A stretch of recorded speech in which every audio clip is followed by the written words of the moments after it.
Hello. I'm getting there.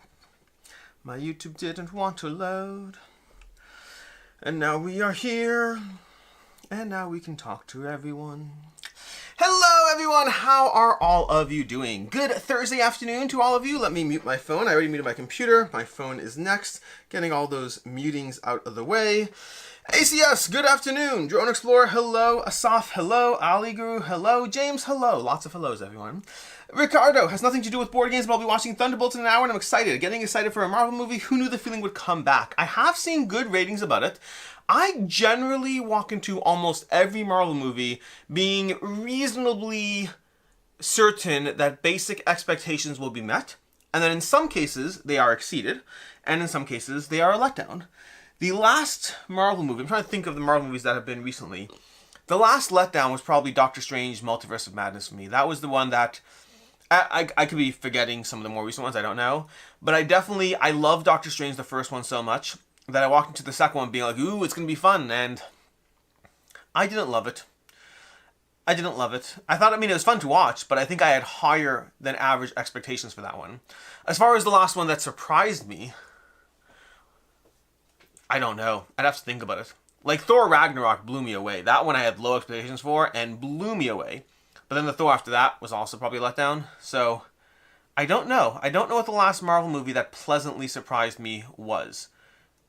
Like, I still have fun. They're still good. But I have heard good things about Thunderbolts. I will, of course, be watching it. In fact, actually, I was debating. I hope to go to the theater at some point next week or so. And I was trying to debate between Sinners, which I've heard good things about, as well as Thunderbolts, which I've heard good things about. So sound off in chat. If you have seen either or both of those, let me know, no spoilers, which one you think I should be watching. Double points if you've actually watched both, as opposed to having generically side of the... I don't know what I was going to say. As opposed to having a generic opinion without having seen them.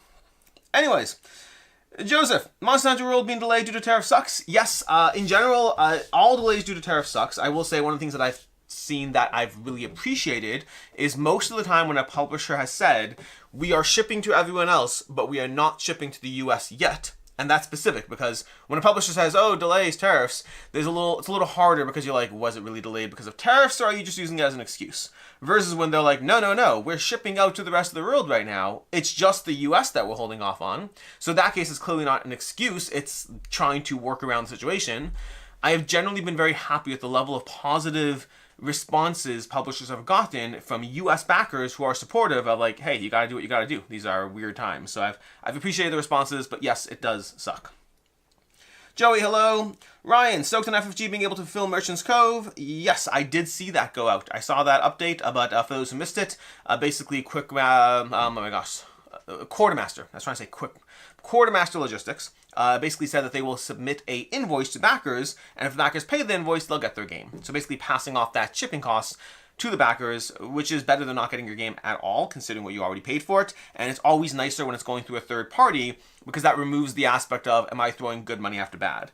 Like, if Final Frontier said, hey, please pay us more money, there's always the, am I throwing more money and not getting it? Versus when Quartermaster Logistics has it, you're like, hey, you have it in your warehouse.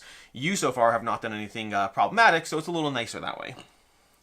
BoardGameCo, I'm excited to see this one too. I haven't seen a Marvel movie in theaters since Endgame.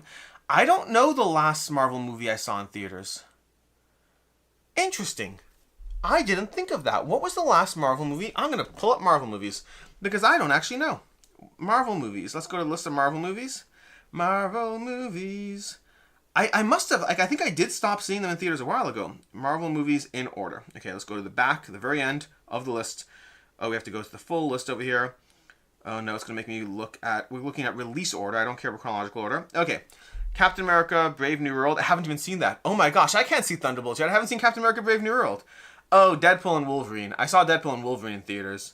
Oh, The Marvels was disappointing. The Marvels was really disappointing. Oh my gosh. Okay, now I'm remembering what's up over here. Guardians of the Galaxy I didn't see in theaters. I saw Deadpool and Wolverine in theaters, but if we ignore that one...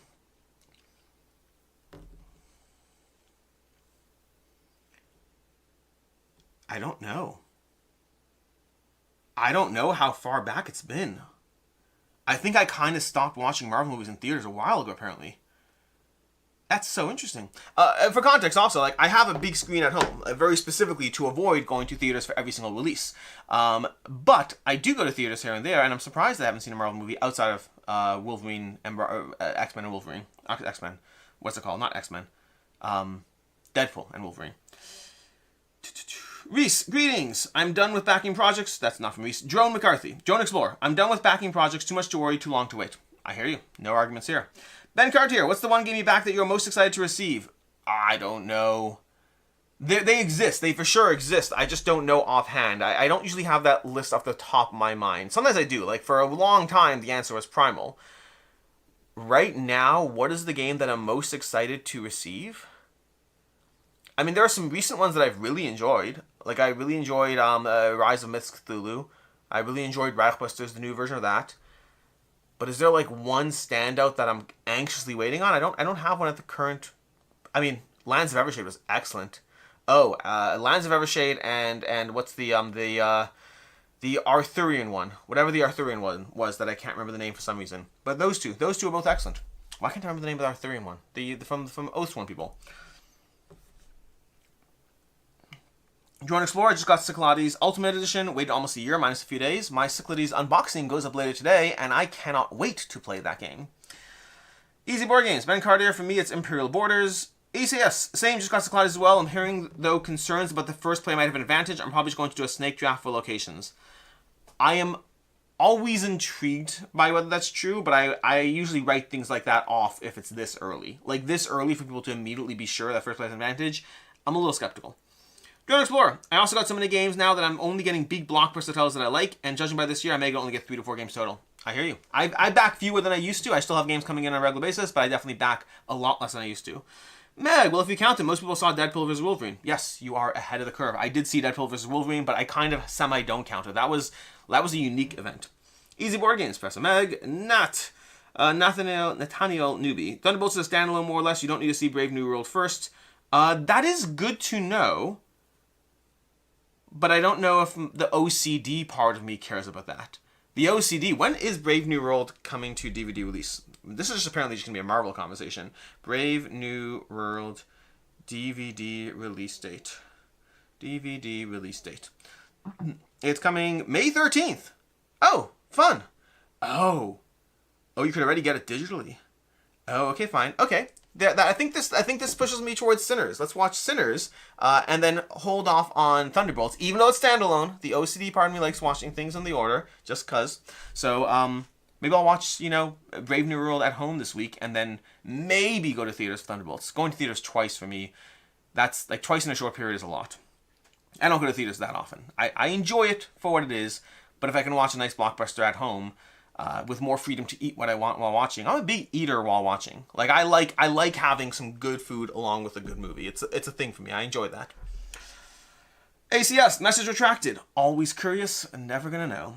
Ali Guru, excited to get Earthborn Rangers second printing. Press a Meg, hello. Raw, Sinners was great, but I'm also excited to see Thunderbolts so hard to pick. I need the person who's seen both of them to give an opinion. That's what I really need. Rolf, no, that was just Rolf. James, I got my notice Homicide White Death has shipped 2 boxes. Ooh. Oh, I'm very excited for White Death. My son's gonna go crazy. My son's gonna be very happy. He's been asking me for White Death for a very long time, and every few weeks it's like, is White Death coming? Is White Death coming? And I'm like, yeah, the newest update says 3 months, and I've said that for the past 6 months, if not longer. So he's been waiting very patiently. Yeah.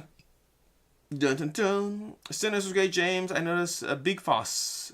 The FFG also said that they would all do all they can to make Clone a big box done in the latest update. That's interesting. I did not notice that. That's good to know. I didn't see that. Professor Meg, why are you going to buy the DVD? I'm not buying a DVD. Who's buying a DVD? I Google DVD release date because that's just usually when it's usually... Okay, this is old school Alex, just going with the way I used to do things because the way the internet used to work. It used to be the DVD release date was somewhat synonymous with the streaming release date. That's less often the case nowadays because you have the opportunity to buy it digitally. So because there's now in 3 periods kind of. There's the release date in theaters, the point when you can buy it digitally for like $30 or something like that, and then the point when it goes to standard streaming services and or rent it for like $4 or something like that. So if I'm not going to see it in theaters, I almost always wait till the last period. I'm not paying $30 to get a video at home. That's never going to happen. I'll rent a video for $4 if I can't get it on streaming, but I'm never paying $30 for an at-home video. That's bananas. I mean, people do it, but then again, people buy orange juice with pulp. The world is full of people I don't understand. Easy board games. Alex, do you enjoy playing B games like War Room or Twilight Imperium? No. What would it take in general to have you on a table playing one of those? War Room, I think, is never going to happen. I don't think War Room has the cultural significance in the board game space for me to care enough to pursue an experience that isn't what I typically like to pursue. Twilight Imperium is one that I have. Once upon a time, I made plans to play Twilight Imperium. It didn't happen, but I was willing to make the plans. And I don't think I'm going to enjoy it enough, and I don't think I'm going to go back for it. I could be wrong. In general, I just don't think I like the idea of sitting around a table for a single 8-hour long game. Like, that to me, like, I'd much rather play 4 2-hour games. Like, I don't...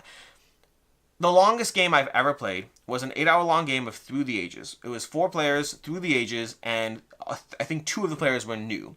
And we played the full experience. We started at like 10 and we played till 6 in the morning, which was a little stupid of us. But that's not my jam. And you're right, Through the Ages shouldn't be an 8-hour long game.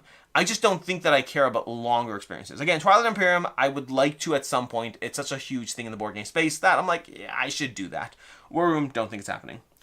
Ricardo, would there be a better approach to support the board game industry with the current landscape? Retail, crowdfunding, the small companies, the big companies, a mix of everything. The question is a good question. It's also a little too broad. When you say better approach, I don't necessarily know what you mean. Meaning donating money to a board game company, that's going to help them. Buying a board game, it'll help them, but the margins are less. So it's a question of what are you trying to ask? Are you saying, like, is there a better way that the landscape should change? Is there a better way to help a company weather a tough time? What is the best way to support a company in the meantime? Like, obviously a company that does print and plays, that'd be great. If a company sells print and plays, buy those.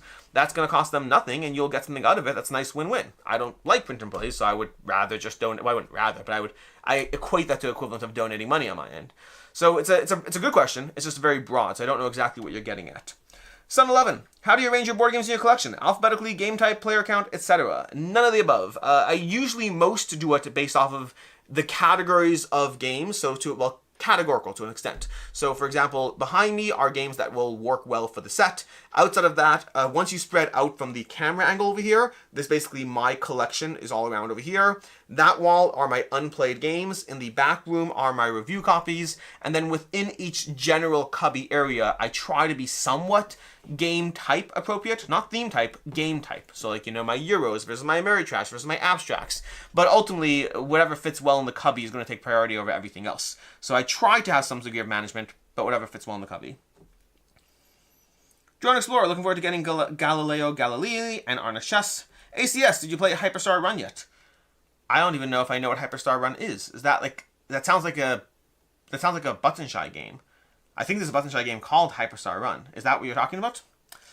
Gary, I'm supposed to have a package from Boardlandia delivered today. I'll see what they manage to fill for my holds. Good luck, Gary. Ali Guru, I received Zombicide White Death a couple days ago here in the US. Still need to open it. I will be opening that as soon as I can get it. Charlie, hey Alex, how's the family? Good, Charlie. Thanks for asking. How's yours? I don't know. Maybe how's yours, or the pets, or the Marvel Cinematic Universe. Drone Explorer, surprisingly fun game. Stalingrad Z and Vendel to Viking. I have Escape. No, I don't have Escape from Stalingrad. I'm mixing up games. Stalingrad Z. I never played it, so I've always been intrigued by it. And what was the other one you said? Vendel to Viking. Never even heard of that one.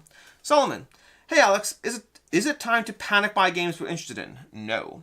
I enjoy Spirit Island, but haven't felt the need for expansions and feeling FOMO with Greater Than Games announcement. I believe someone told me, I never saw this myself, someone said that the designer of Spirit Island confirmed that the series will live on. What does that mean? I don't know. But it does sound like for instance, I don't know the legalities of this, but when Greater Than Games, when Flat River Group shuts down Greater Than Games, I don't know exactly how that works as far as the IP rights for those games. Are they going to be reprinted? Are they shutting them down as a development studio? Are they no longer printing those titles?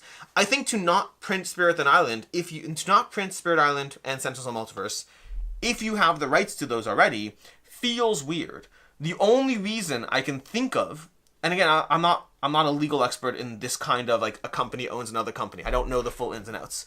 The only mental justification I can give as to, and again, I'm ignorant, okay? In this area, I'm ignorant. But the only mental justification I can give as to why Spirit Island would ever possibly not be reprinted is if, in order to reprint them, Flat River Group also had to be responsible for all Greater Than Games debts. Meaning it might be a package deal kind of situation where in order to reprint them, they are responsible for everything. and therefore by not reprinting them, they may not have to deal with the debts. Like there might be a way to consolidate the debt loss of a individual entity, but that also means that all the assets of the individual entity go away as well. Even under that construct, I assume they'd be able to arrange a sale between the entity to get the rights. That sale would involve the money having to go pay off debts, I assume, but I don't actually know the legalities of how do you make that sale work. Why not just call the sale $1? So I don't actually fully know the way it works when you have a parent entity holding on to the ownership of a sub-entity and all the legal ramifications as follows. All I know is that the designer of Spirit Island said the series is going to live on, so don't panic buy. Kelsey Johnston, do you know if the Bloodstone game is ever going to be made? Well, it was almost going to be made, and then Tariffs happened. So I believe James Hudson said it's being pushed off once again until we find out more about the stability of the universe. ACS, Button Shy game. Yes, so Hyperstar Run was a Button Shy game. No, I have not played it. I think I just moved it. Like, I literally, a day ago, I moved it from there to there, which doesn't make a lot of sense to you, but I had a stack of like 4 Button Shies I want to review. I'm trying to wait till I get a 5th and then do a roundup review, and I never actually played Hyperstar Run, but I think I have it, and I think I just moved it. Katie, how are your campaigns going? Iridia, Tamashi? Iridia, I haven't really continued since reviewing it. There have been other things pulling me away. Tamashi has... I like Tamashi. I need to play it. I have been playing through other things, which is not uncommon. I've been playing through Metal Gear Solid right now. Metal Gear Solid, Tidal Blades 2, and Arcase. So I've been playing campaign games, just not the ones I'm supposed to be playing, which is typical for me. This is normal. This is normal. I do want to get back to Tamashi right now. Iridia is like a lot. Like Iridia, I want to get back into it when I'm ready to complete it. Versus Tamashi, I just want to knock out a few games. Like it's still under here, so I really want to knock out Tamashi. I am enjoying it. I just need to play it more.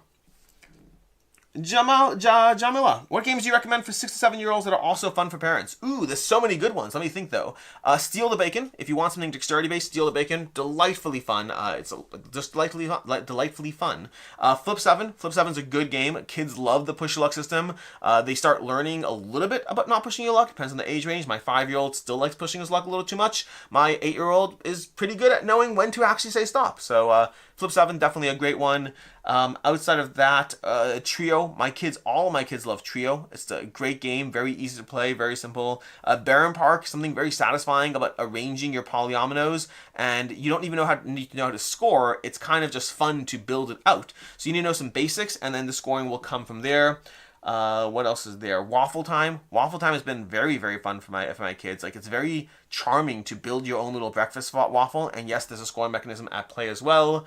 Potion Explosion is always a great one. Something very tactile, but watching those marbles explode. And let's do one more and then call it on this conversation. 6 to 7.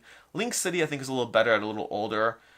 Just One, maybe. Like, my 5-year-old doesn't play Just One, but my 8-year-old plus, they all love Just One. Like, it's very, very solid.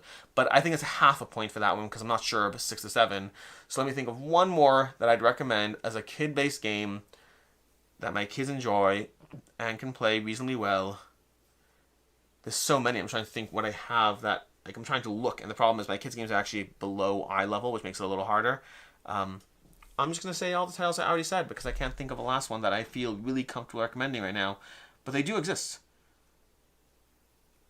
I want to recommend more. Anyways, let's see. Where am I up to?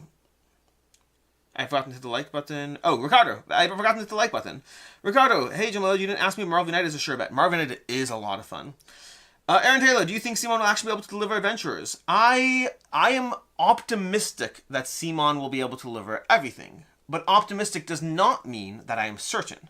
I think I went over this in last week's live stream. There's several reasons why I'm optimistic. I don't think they are showing the signs of a company that is ready to shut down. And more specifically, when a company says we're going to focus on delivering and not launching, that means they are cutting off the cash flow for new stuff. So that really makes it sound good, and they are still employing people who they don't need to employ if they were trying to shut down and save every cent they could. So I'm optimistic that Simon will deliver. Optimism is not a guarantee. Optimism does not mean that I would go out and just spend $600 on the next all-in without regard for whether I'd see it. I think that, like, let's say Simon was launching a campaign tomorrow. I think if Simon was launching, I'm just going to make up stuff, okay? If Simon was launching Harry Potter United tomorrow, I think I wouldn't back it. despite having said in the past that I would back it. But I think I have enough United that, well, I just don't need to risk more money on more United, at least not right now. But if Simon were to launch Death May Die Season 7, whatever it is, I kind of like Death May Die enough that I would want to back that. So Simon would go to more case by case for me as far as putting my money where my optimism is. Optimism is not a guarantee. It's just my general state of being. Chris, have you ever taken your kids to a board game convention in order for them to play games with yourself and others? No. If so, how was the experience? Don't know, never did it. I did bring my kids multiple times. I go to Origins with my kids every year, but I only bring them on Sunday, and we go around and look at things and have fun. We don't really go there to play board games. I don't necessarily have a strong opinion on that. I guess the way I would put it is, my kids, if they expressed an interest, I would do it in a heartbeat. If my kids said, hey, we want to go to a board game convention to play board games, I would do it in a heartbeat. But they've never done that. So I don't feel the need to try to say, hey, go here and play board games at a place that you don't necessarily, need to.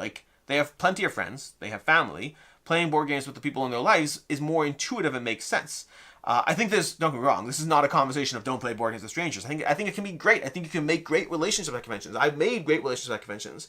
I think for kids, I don't think that's where they make their relationships for the most part. I could be wrong with this, but yeah, I wouldn't bother taking them to a convention to play games unless and until they expressed an interest in that. Charlie, your kids like King of Tokyo? My kids did like King of Tokyo. It's been a while. We got rid of it eventually, but they did like it. I keep saying Nat, but Nathaniel, you have an opinion on Goat Simulator, the card game? No opinion yet. I believe they're sending me a copy. I'm not certain. It looks more charming than I gave it credit for. When I first saw it, I was like, this is ridiculous. I got a chance to see the physical prototype at Gamma, and I was like, it kind of looks like more fun than I thought it was. I still think it's going to be a silly game. I wouldn't take it too seriously, but yeah. Professor Meg, Fairy Ring. Yes, Fairy Ring is a great one, although she said 6 to 7. Maybe not Fairy Ring. I think my older kids all appreciated Fairy Ring. My 5-year-old did not, and again, that puts me in a weird spot where my 8-year-old plus liked it, and my 5-year-old wasn't for him. A little too complicated. You know the thing? Kids game Wandering Towers and Thunder Road. Wandering Towers, I don't know if I think of that as a 6 to 7-year-old game. Thunder Road, maybe. There's something fun about it. You have to have an adult controlling for the gameplay, but that is a decent one. Rolf, any plans to try out Study in the near future? Glad you asked, Rolf. Just yesterday, I messaged one of the various people in my, I don't know if you want to call it game group. I have game groups, and then I have my general sphere of people around me who play games, and sometimes they show up weekly, sometimes they show up every 6 weeks. So one of those people I was talking to yesterday because I was actually trying to play Transgalactica. I was trying to play, and I thought it would be good for a certain person who's in my circles. And I messaged him, I was like, hey, do you want to play that? And he's like, I can't, I'm playing Cyclades tonight. And I was like, well, gosh darn it. But then I said, what about SETI? And he's like, I love SETI. I would happily play that anytime. So I want to play SETI. We're going to try to play that next week. Transgalactica, I'm going to be trying to play separately with other people instead, and he can miss out or show up the next time. Edwin, hi. Do you think it might be a problem that a lot of people are asking for refunds on CMON projects? Yes. Absolutely yes. I hope CMON is responsible enough to know when to turn off that option, because a run on a bank is a problem. People asking for refunds, you have to do what's right for yourself. I'm not trying to encourage anyone to ask for refunds or not to ask for refunds. You have to do what's right for yourself. But if a whole lot of people ask for refunds because it's right for themselves, it could sink the ship. So CMON has to know when they have to say, sorry, I don't care what we said, we can't give refunds. They have to do what's necessary to protect their ability to deliver for everyone, even if that hurts the ability to get refunds. That said, if they turn off refunds and don't deliver for everyone, that's the worst of both worlds. So you're always playing dangerous games. So as soon as this fear, this blood in the water, the shark circling, it's different. ACS, I'm looking to get a gift for my brother's 17th birthday. He likes Pokemon TCG. Any board game suggestions? A couple of games I was thinking was Marvel Champions, Marvel United, Veil of Eternity. Professor Meg, ACS, the Pokemon Splendor is very fun and well done. I'd listen to Meg on this one. She knows Pokemon. I played Pokemon once or twice. I don't remember much about it, so I don't have a strong answer. Charlie Noble, speaking of Origins, what do you think Gen Con and other big shows will look like this year and next with everything going on? I assume they won't be massively different. There have been some people who announced they're not going to Gen Con, but 3 publishers announcing they're not going to Gen Con, you won't notice the difference. There's a backlog to present at Gen Con. People are waiting for openings. So Gen Con, I don't think you'll see a difference. Origins is going to be hard to tell because there might be a dip, but they're also doing their whole 20th anniversary or whatever it is, so they're making it bigger this year, but then if there's a dip, you might just not notice the dip. So I don't fully know. Easy Board Games, ACS, I know it'd be a bit different than TCG, but do consider Dragon Eclipse. Ooh, yeah, that and Robomon. Check out Robomon and Dragon Eclipse. But to be clear, both of those are focusing on the collecting theme, not the gameplay. Gameplay-wise, I don't think either of those have anything to do with Pokemon. That's a theme thing. ACS, I have Dragon Eclipse already, but I still need to try it, and they already have Splendor. Is Pokemon Splendor just a retheme? No, there's some... Pokemon Splendor is basically Splendor, but with the ability to... What's the word for it? When you have evolution, is that what's called? Evolutions? So basically you can evolve some cards onto other cards with certain criteria. So it has some degree of mechanical changes. Drone Explorer, I'm teaching my 5-year-old playing Carcassonne, placing tiles only. Yeah, Carcassonne honestly has been a great one. I have found that Carcassonne, my kids have loved at all ages, because sometimes they're playing for points at older ages, and at younger ages, they just want to put the pieces out, which is very fun. Like my son, my 5-year-old, has taken Carcassonne off the shelf and just built castles. Like, that's fun. That's a fun thing to do. I would do that if I had more time and less board games to play. Jacob Justice, is your favorite game of all time the same as your best board game of all time? My best games tend to be heavier, whereas my favorite games are normally slightly lighter games. That is a complicated answer, and I understand what you're asking. It depends how you phrase it. If you're looking at my top 100, my top 100 tries to take into account all of it. How do you weigh up a game like Codenames versus a game like A Feast for Odin? How do you compare those two? And you can't, but when trying to consolidate all of that information to a distilled point, I try to give an answer that takes into account everything. So my top 100, my favorite game of all time, is the best game of all time for me. There's a separate aspect of, do I appreciate that a game is a better game in some aspects? It's so hard because, again, if you compare Brass Birmingham to Codenames, Brass Birmingham is a brilliant design. It's a brilliant game. It's incredibly nuanced. It's so well balanced. It's such an intricate, complicated experience. And Codenames is played by millions of people and is freaking so much fun and easy to play. So they're both better at different things. So my top 100 tries to take that into account. I do have other categories that are more complicated, like my top 10 games of all time is not the same as if I could only own 10 games. If I could only own 10 games, then I'm trying to get different genres in there. So the question makes sense, but in the case of your answer, I'd say yes, they are the same for me. Professor Meg, I know this is Alex's Q&A, but what are the chances of getting a top 10 list of boxes you can fit in? What you should really ask is you say, I know this is Alex's Q&A, but when do you do a Q&A? When is Professor Meg doing a solo Q&A? That should be your question. Then you can ask your question to her. But in the meantime, I'll keep reading. I know this is Alex's Q&A. What are the chances of getting a top 10 list of boxes you can fit in? I would say you can fit in Firefly 10th Anniversary Edition and Everdell Big Box. I'd watch that video. Professor Meg, it's a bit different where you can evolve. Okay, answering Pokemon Splendor, great. Drone Explorer, what are the best expansions in your opinions? The ones that are bringing games to the next level. So this is off the cuff, so take it with a grain of salt, but off the cuff, some expansions that were very notable for me.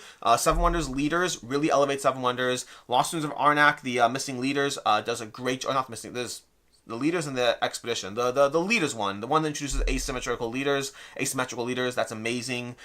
Dune Imperium, Rise of Ix, amazing, really elevates the game. Outside of that, those are the three that come to mind immediately. I'm sure there are more.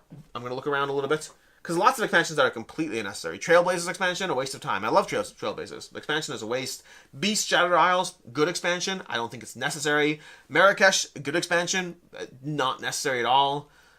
Lots of games you really don't need. I would say Zombicide Black Death. Zombicide Black Plague. White Death Black Plague. Zombicide Black Plague really benefits from having expansions. Not a specific one, but it benefits from having expansions. Versus Cthulhu Left May Die stands on its own. Anything else out here that I can look at? A Feast for Odin Norwegians is amazing. That's excellent. Viticulture. I'm going to try to do a top 10 list. I should do a top 10 list. I'm going to stop now and maybe I'll do a top 10 list. Okay, I need to remember. Let me take a note to myself. Alex, send myself an email as a note. Do a video of the most essential expansions. I may have even done this video. I don't remember at this point. It's been 5 years. And you got your top 6 over here. Charlie, okay. Professor Meg, what will the top 10 be? I can fit in most boxes, so it would need more criteria. So Meg, why don't you do a top 10 video of top 10 boxes that I can fit in that you probably can't. That I don't want to body shame people. No, that's the top 10 smallest boxes that I can fit in. How about that? That would be an interesting video. That would be an interesting video. Charlie, Easy Board Games, Meg. Oh, fun fact. If you were ever on our Twitch, way back when Meg and I did Camp Co-op and we were playing through Gloomhaven, when we hit 1,000 Twitch followers, I said I'd sit in the Gloomhaven box. And we hit 1,000 Twitch followers. And so I sat in the Gloomhaven box, and I can't remember if I put it in Discord, but I definitely shared it with our Camp Co-op community. JF, I want to back this war of mine. The tariffs won't affect non-US people, right? I'd have to look up the individual campaigns, but I can't see a reason why they would. The only way they would affect non-US backers is if a company says we're absorbing tariffs, and really what they mean is we're raising all prices and then saying we're absorbing tariffs. That's the only way you should be affected by tariffs. And in which case, you wouldn't necessarily know it, you just might theorize it. Charlie Noble, good call on the art expansions. I need to get around to getting those. Yes. Charlie Noble, content. Yes. Joshua Burke, are you backing the realm where the realms reforged? No, I'm not. Did you hear anything on Simon Financial Reports getting released soon? No, I didn't. So, relating to both of those, I'm not backing the miniatures because, honestly, the only reason I backed the Blacklist miniatures campaigns, because I did back both of those, is I was like, they're a good enough price for a ton of miniatures that I'll bite. And worse comes worse, I'll sell them, which is what I did for Season 1. I turned around and sold Season 1 and got more money than I paid for it. I didn't buy it with that in mind specifically. That was my backup in case I don't care enough, which I didn't care enough. But over here, I don't care enough. I've learned that I definitely don't care enough to just have miniatures. I want board games around them, which I thought to begin with. As far as the Simon Financial Reports, are you asking because you heard something, or you're just asking generically? Like, I am curious on that, because I haven't heard anything about them being released, so I am very curious. Let me just close this down for a second.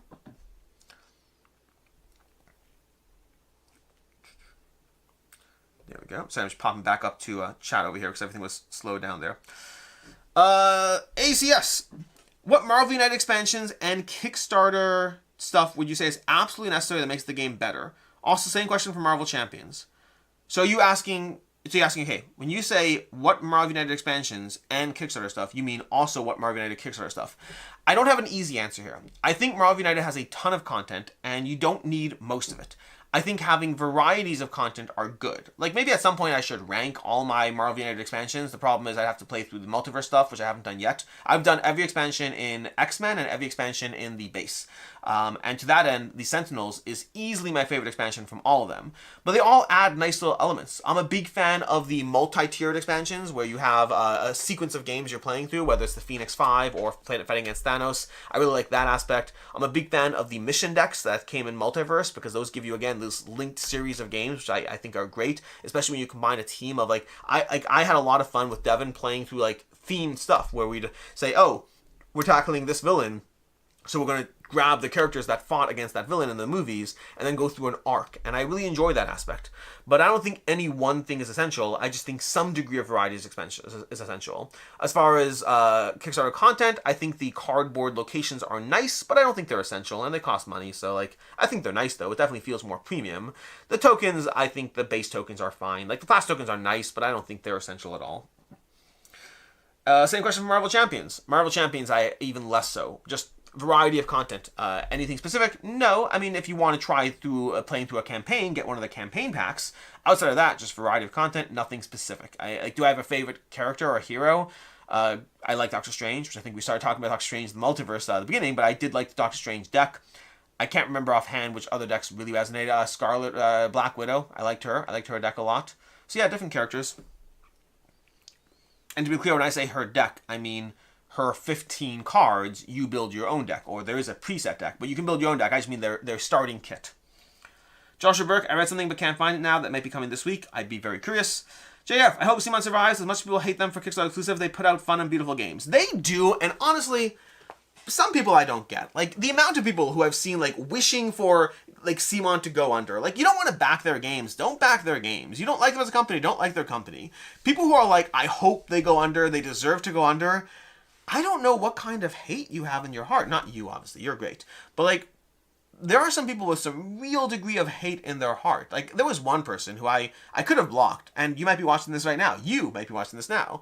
There was one person who, on a few posts, I just refused to block, and I just kept on calling him out on his BS, because he kept on saying, when a company's will close, he'd be like, well, it's their fault for, they're the ones who, lost their employees their job because they should have built in the US and it's their fault for not doing so. They should have known better. And like, there's a lot of toxic comments about some degree of weird personal accountability that you should have known this kind of stuff and planned accordingly, and you're a bad person for doing so. And like, there's a weird degree of, like, again, you can have your opinions, political or otherwise, you can have your opinions, but you should never have anything other than sympathy when a company shuts down. Like, even chai tea for two. Like, okay, that's the board game crowdfunding space version of a punching bag is chai tea for two. And if they go out of business, I think it is not necessarily a bad thing considering they deliver to other people. But, like, I don't wish them any ill will. I don't wish anyone ill will. I would like people who are owed things to get what they're owed, but I mean the backers should get what they're owed, not like they should get what they deserve. Like, wishing ill will upon people, especially when you have employees, like, even if you hate the people who make decisions at CMON, like, so many people rely on those jobs. If they go under, some people won't get the games that they back. Like, there's this weird degree of toxicity that some people have. Again, not relevant to 99.9% of you, which I guess if 93 of you are watching right now, that means it's not relevant to 92.5 of you. But anyways, yeah, it's just, I find it fascinating. I find it fascinating the what does it take to wish harm upon another? Like, what does it take for you as a person to actively want somebody else to experience suffering? It's so fascinating. It's fascinating. Johan Cohn, when are you going to play RPGs? I've tried multiple times. I'm not saying I never will, but I've given it a shot enough times that I feel I've tried. I feel I've given it my best effort. Is there a possible better effort? Absolutely. Am I going to say no forever? No. Am I seeking out opportunities? At this point, no. I am open to the possibility happening at some point. Jacob Justice, Arnak and Dune expansions convinced me to keep them both. Endless Winters expansion caused me to sell it. Jacob, you and I are on the same page. Well, mostly. In the sense that Arnak and Dune, I was going to keep them both, and the expansions made them so much better. And Endless Winter, I'm still keeping it, but the expansions did nothing to improve the game for me. Which is why, like, my original, I've had on my list for like 2 years now to do a new Play This Not That with Arnak, Dune, and Endless Winter. I haven't, but I probably should. But my original Play This Not That had Endless Winter winning, which I stand by. That's how I felt based on the base games. But then the expansions for Arnak and Dune drastically elevated them. And for Endless Winter, the expansions, they don't make it worse because you could just choose not to play with them, but they don't make it better. They're just like, hey, if you want some variety to the experience. But like, Endless Winter base is the best version of the game. And so at this point, Endless Winter is my least favorite of the three because the expansions for the other two shot them up and Endless Winter stayed stagnant. JF, Marvel United Maximum Carnage sees S6 and Sentinels definitely very far above all the expansions. Maximum Carnage, I don't remember. What does Maximum Carnage do? I don't remember offhand. JF, agreed, dumb people who hate too much without real reason. Charlie Noble, like, I love Marvel Champions, but I don't think I get as much out of it as I should. I cannot do deck building when the card pool gets so large that there are too many options I get overwhelmed. I don't disagree. I love Marvel Champions, but it is, the more stuff you have, the harder it is to deck build. Especially if you're trying to deck build efficiently. I usually just have it, the way I have it structured is I have all my hero sets, and then I have my color pools, and usually the way I play Marvel Champions is I'm like, I'm going to tackle a hero, I'm going to tackle a villain, I grab a villain, I put it out, and then I just build the deck and don't worry too much about it. I don't like overthink or overstress. I'm like, boom, we are taking Wolverine, and we're going to go ahead with a Justice deck today. Wolverine Justice, why not? I literally just decide that I'm doing that.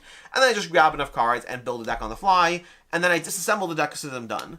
It's a very fun experience. It is harder the more cards you get, and to a certain extent you have to mentally let go of the idea of getting a perfect deck of any kind, but I still enjoy that process, so maybe there's a better way to do it. I don't know. Like, if I've never really done the campaigns. Maybe if I did a campaign, I would try to iterate and improve the deck. That I can see happening. I can be like, no, we're gonna tackle this campaign with Wolverine, but I need to make a better deck now. I can see that process happening as I go through a full campaign. I would love to do that. I need more time in my life. Where are we? Reese McCarthy, no, not me, Alex. Charlie, I stick to building pre-built decks. Drone Explorer, I can see Endeavor Deep Sea on your shelf, which is a retheme of Age of Sail. I think companies doing games as a service by removing original themes because it's more PC now, just like old Libertalia. I think that's an overgeneralization. I think there are so many like revised themes of games, and sometimes I prefer the original, sometimes I prefer the new ones. I would say from a theme aspect, I prefer the original theme of Endeavor, whatever, what's it called? Endeavor, Age of Sail. I prefer the theme of Age of Sail, but mechanically Deep Sea is better. I agree with you personally that I didn't feel the need for the retheme, but I'm going to keep the game that's mechanically better. But in many cases, I think it's very case by case. Like, I think Libertalia was an option to making the game a bit less gritty. I prefer the gritty look. Not everyone will. But there's so many rethemes. Some are better, some are worse. That's just how the world works. It goes with movies or video games too. Sometimes the newer version is better, sometimes the newer version is worse. I'd say that just breaking it all down is an overgeneralization. Johan Cohn. By the way, Alex, I'm pretty sure I have found the same toxic person wishing for CMON to go under. I believe his name was Alex Kid on GameFound. The one on YouTube had a different username. But that said, when it comes to someone's CMON size, they have more than one toxic person wishing for them to go under. Aki Drow. What's the best sequel or second edition of a board game that dramatically improved on a disappointing original? The keywords you use are disappointing original. I don't know if I can think of a second edition. Oh no, Massive Darkness. Never mind. Massive Darkness Hellscape was, again, it's relative. I still like the original Massive Darkness, but it definitely didn't live up to its potential. Massive Darkness 2 Hellscape did a much better job with that system. Charlie Noble. Do you like Garfield games? Shem Phillips Designs. I just picked up Palace in the West Kingdom and I've been loving the challenge. I have never been a huge Garfield games person. I've tried most of their games. At a certain point, I stopped trying the new ones. But up to a while, I tried most of their games, and they were good. They were all good. They weren't great. I loved Hadrian's Wall, but enough plays in, and I got tired of doing the same starting thing every single time. And then I currently am a huge fan of Wayfarers of the South Tigris, and have been meaning to play some of the newer ones in that trilogy as well. Red, thoughts on Soul Last Days of Star? I haven't seen much coverage on YouTube. I have not played it. Drone Explorer, played Endless Winter last night. Access expansion is good, the rest are meh. Joshua Burke, success backlash combined with exclusives is why I think people turn on CMON. Success backlash is a real thing. Like, it's a real thing. That you start off as this small, scrappy underdog. It doesn't matter who you are. It doesn't matter what context or whatever. But everyone starts off as the underdog. And as soon as the underdog is successful, it's easier to hate on that previous once successful behemoth. Well, previous once unsuccessful person. But yeah, I think CMON has more. I think CMON, because I don't want to be unfair to backers, CMON has done their fair share to earn the hate. They have. I just happen to not hate people or things. I'm just like, who has time for that or patience for that? To me, it's just like, if you don't like a company, don't back their games.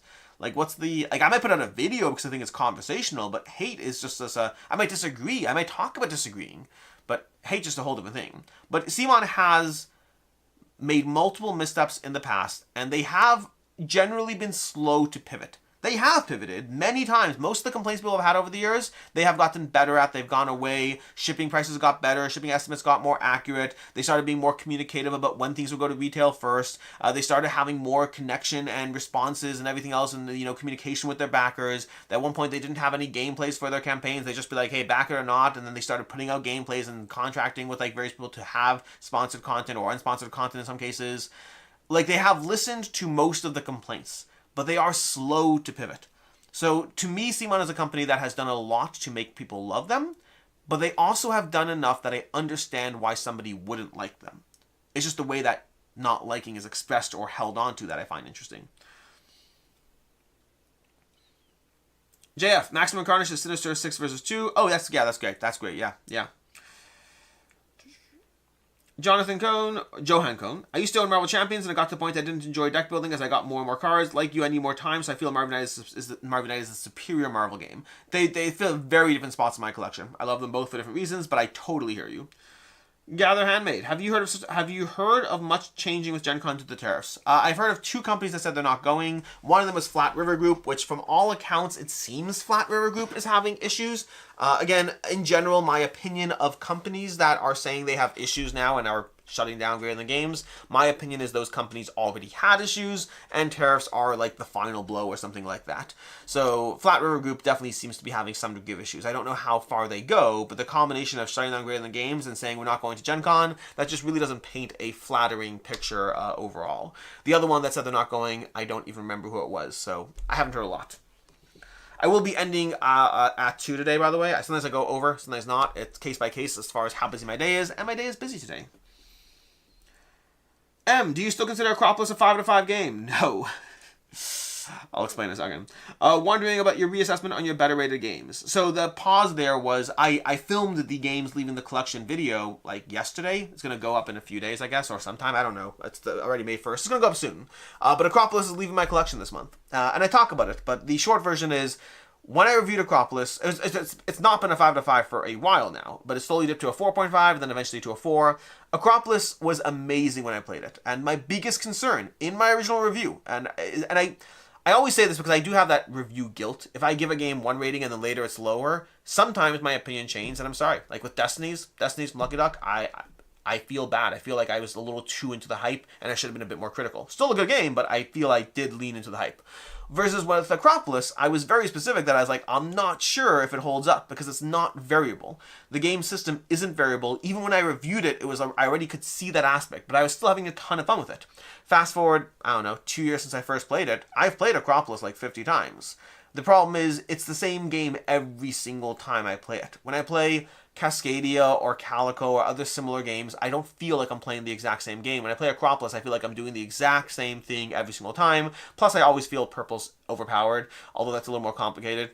Anyways, I really do enjoy Acropolis. It's still a lot of fun. I still play it on Board Game Arena now, and part of that's another thing, by the way. Combining with a lower overtime rating, combined with the fact that Board Game Arena makes the scoring so much easier, and it left. So it's leaving as a 4 out of 5, I would say. I still think it's great, but the variability really killed it for me over time relative to other games that do that kind of thing. ACS, what about the Red Skull campaign? I haven't played any of the campaigns. I own them all. I own everything Marvel Champions, or I think I'm missing like 3 packs. Actually, it's actually kind of tempting. So this is the problem with owning stuff that goes out of print. I saw someone selling a campaign expansion for Marvel Champions. I can't remember which one it was, but I have it. I know that. They were selling for like $250. And I was like, I'm not even playing mine. I should sell it. But I've also historically had a rule for myself that board games are my hobby, my luxury. I try not to get tempted by selling things just because they're expensive. I try not to. And I haven't yet. But yeah. Join Explorer to clarify rethemed games. I'm strictly talking about PC rethemed games. If game is redesigned for the better, I'm all for it. So I'd have to come up with a list. But like I don't want to wade too far into a topic here. I'm going to wade in a little bit, not too far. There are things in this world that are complicated. And there are people in this world who want different things. And I'll just use a very basic example with my biases. Okay, so because we all have different biases, but I'm going to use my biases. I remember the first time I played Small World. And Small World has the Amazonians with these like scantily clad Amazonian cartoon characters. And it's not a big deal. It's not a big deal for me for sure. But like I would say I am not overly restricted, but I am mindful of the types of things that, I'm willing to play with my kids or whatnot. And I do think the level of skin showing is a factor for me. And I will 100% admit that there is a, what's the word for it? Western? There's a Western bias towards, language, violence, all those things, who cares? But a little bit of skin showing, that's the end of the world. Definitely a bias. I'm not here to get into the bias. I will acknowledge the bias full up. There is a bias, but I have that bias. And so for me, if there was a game, let's say Hate's a good example. Hate is full of everything from violence to gore to lots of skin showing. And then if someone would say, hey, let's take that game and let's make a new version of the game that is more accessible to everyone, that's less over the top, it's effectively just taking something and making it more available to those who don't want that original thing. And that's always a complicated conversation, because if you make it in such a way that the people who were the target audience no longer want it, sometimes you solve a problem for 100 people, but then make it a problem for 1,000 people. Other times, you just make the game more accessible to 1,000, 1,100 people, whatever the math is. You make it all accessible to everyone. And I think that is very case by case. And it's not an easy answer. But I think there are times when a PC motivation for a retheme, I think there are times where I just didn't care either way. But also, when the new one comes out, I just decide if I'm the target audience or not. I don't care either way. Like, whenever they make it's any content. If they remake a movie, like they cast a new actor or whatever it is, either I care or I don't. But I'm not against it existing. It exists. The market will determine whether that thing has an audience. And I might not be part of that audience, but I'm not going to campaign against that audience. It is complicated. It's that mentality of, I don't have a problem with it, so why are they changing it? But we also have to recognize that we're not the only people in the world. And that doesn't mean, to be very clear, both things are true. Just because you or I don't have a problem with something doesn't mean that others don't. And also it's true that sometimes in an effort at making something available to everyone, sometimes you end up making a worse version of that product. I don't think it's all the time. I think it's case by case. But I'd have to really go through examples. And I think it would make for a very interesting video to go over all of those examples where it's ever been done and talk about the successes and the lack of successes. But also I don't want to step too much into hot water, so I probably wouldn't do that. But in Q&A stuff, Q&As are always more open. I'll talk about anything. But intentionally poking my toes into hot water, I have to have a good reason for it. And I don't think that is a video I would want to do.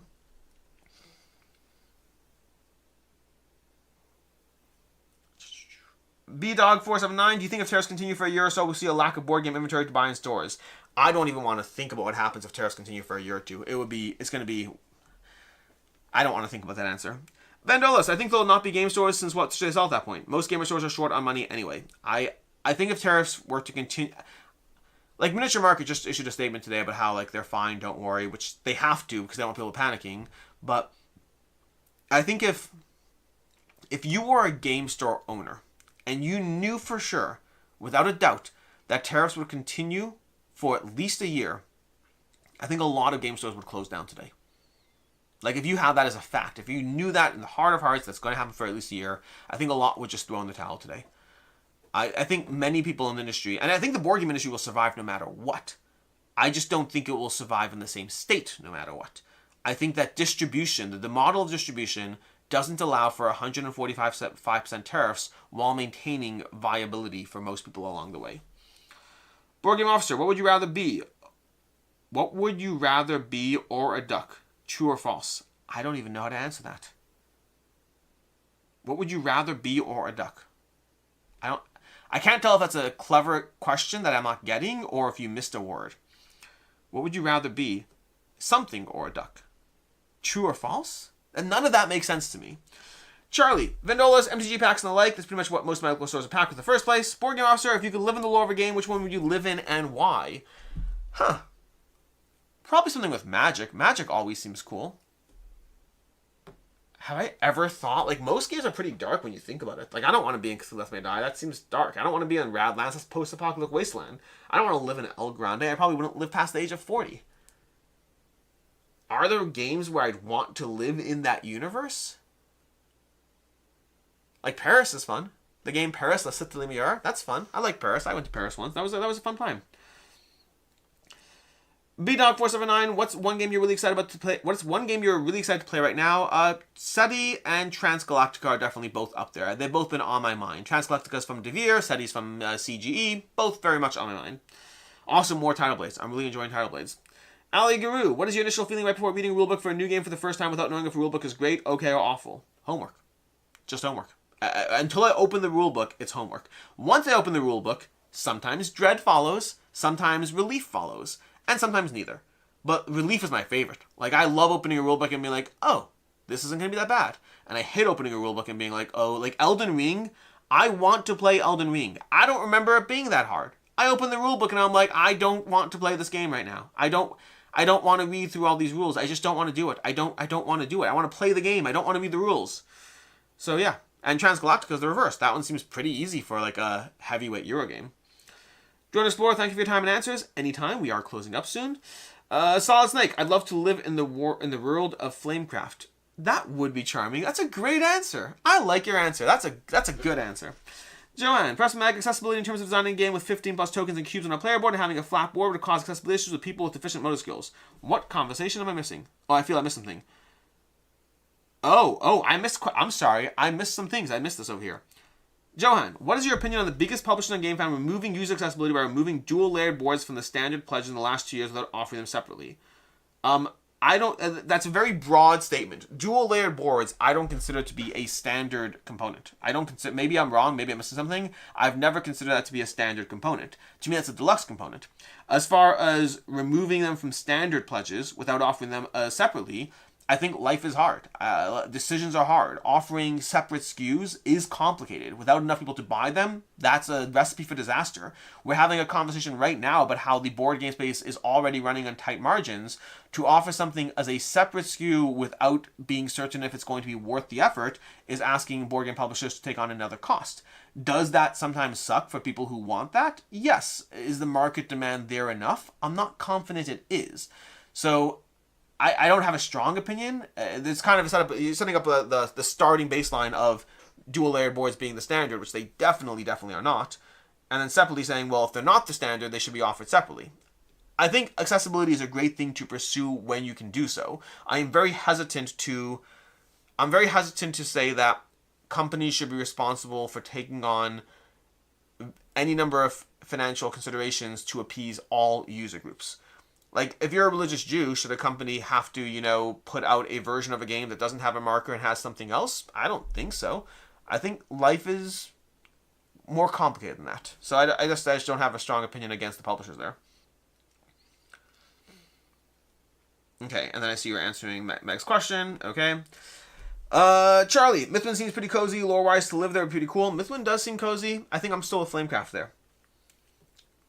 John Cohn, for example, Awakened Realms, Nemesis Retaliation has removed all dual-layered boards from standard pledges. Standee backers are frustrated they can't get dual-layered unless they get mini. I hear that. Like, again, no matter what you do, you're in trouble, because Awakened Realms has some of the best degree of being able to offer things at a very reasonable price point for the stripped-down version, while offering premium deluxe over the top. But no matter what you do, you can't make everyone happy. And that's, I'm not saying that as a get-out-of-jail-free card. I'm saying it kind of, the level to which they've been offering cheaper options to backers, many people who offer the types of games Awakened Realms do, the types of games Awakened Realms offers, most publishers don't even offer a stripped down version. And yet because they offer a stripped down version, now they're being targeted for you're not being accessible enough. So that's like, that's the tricky part. You'll never make everyone happy. Solid Snake, cute dragons with puns for names and delicious goodies. I agree. Egon, have you seen a drop in Kickstarter GameFound backers since the tariff situation started? Not yet. GameFound actually just put out a blog post covering the numbers. The numbers don't yet support that there is a drop, but it's also early. Honestly, I think May's numbers are going to be a lot more impactful for determining that as opposed to April's numbers. April's numbers look fine. April's numbers are great. If you look at some of the campaigns that were run, the numbers are overall up. And as they talk about in the blog, the problem is a single good campaign can throw off the numbers. A single bad campaign can throw off the numbers. Like, that's the volatility of crowdfunding. But so far, April looks good. We'll see in May. JF, are you getting this War of Mine, and would you show a playthrough of 2nd edition? No, I did not love this War of Mine. It's one of the few games from Awakened Realms that I'd probably, like, if they reached out to me and said, can you cover this War of Mine, I'd be willing to do a sponsored content for that. I don't want the homework of taking it on. I didn't like the original game enough. I think it's brilliantly designed. I just don't enjoy that sense of never being able to keep up. Professor Meg, I can totally understand it being frustrating. I just understand that accessibility-wise, that it was standard for publishers to do dual layer boards. Not getting what you wanted, I paid for it, I completely understand. I just heard of deluxe stuff as an accessibility thing. Meeting time. Thanks, Alex. Enjoy, Reese. I'm off too. Thank you for the stream. Always enjoy the streams and videos. Thank you for the stream. You remind me of... Damn, you guys remind me of my bad decision of getting the ugly deluxe acrylic upgrade, though I'm optimistic it's a good game. Which game? Which game are you talking about? The ugly deluxe acrylic upgrade? I'm curious which game, because like Casa of Burgundy, those acrylic pieces are amazing. The miniatures are over the top. Anyways, I'm going to close this up. Thank you all for being here. I appreciate all of you. I'm going to go figure out what else I need to do today, because there is a lot. But until next time, I'm Alex Radcliffe from BoardGameCo. I appreciate you being here, and as always, I hope you have a good one.